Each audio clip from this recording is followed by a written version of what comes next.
On se méfie jamais assez de ses voisins, n'empêche. Parce que c'est pas parce qu'ils vous ont dépanné d'un paquet de sucre une fois que c'est pas des espions pour un autre pays. Hein. Ça va? Ça va? Dis donc, t'aimes bien le bœuf stroganoff, toi? Le quoi? Le quoi? Et le bortsch.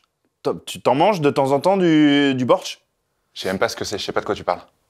Le bœuf stroganoff. Je sais pas, mais par contre, tu parles super bien russe. Dis donc. T'as des origines? Non?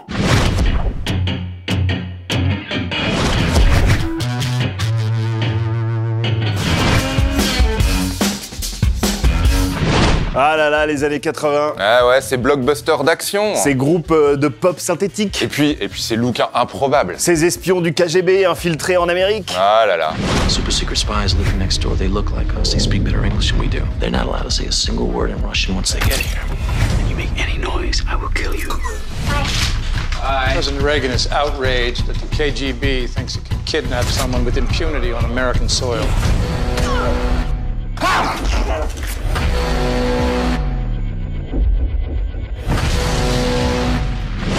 The Americans est une série en 6 saisons créée par Joe Weisberg, un ancien agent de la CIA, qui adapte pour la télévision tout un tas d'histoires d'espions entendus ou vécues entre les murs des services secrets. On y suit l'histoire d'Elizabeth et Philip Jennings. En apparence, c'est un couple tout ce qu'il y a de plus normal, 2 enfants et un job en agence de voyage, mais en fait, ce sont des espions au service du KGB. Et ils sont pas là pour compter les lentilles, laissez-moi vous le dire. I'm not! I'm so sorry, Mom. So your parents had to leave town last minute, huh? We're in trouble. The Americans se déroule dans les années 80, en pleine guerre froide, alors que le président Reagan fustige le diabolique empire russe. Pas de téléphone portable, pas d'internet, des techniques d'espionnage hyper old school, tout un contexte fascinant au service d'une écriture qui plonge très loin dans la psychologie des personnages. Si on vous parle de The Americans, c'est parce que cette série, tout d'abord développée sur le network FX, désormais disponible sur plusieurs plateformes de streaming, est passée injustement inaperçue en France. Et pourtant, c'est vraiment une grande série. 6 saisons sans temps mort, en tension constante, des personnages américains et russes qui évitent la caricature et un casting vraiment incroyable. C'est bien simple, la 6e et dernière saison de The Americans cumule un taux de satisfaction de 99% sur Rotten Tomatoes. Autant vous dire qu'ils n'ont pas bâclé la fin.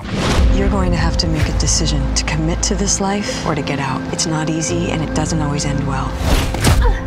You know, not everybody around the world wants us to be able to live in peace. There are people out there who don't like our way of life. The only way to get to peace is to stand firm against those who wish us harm.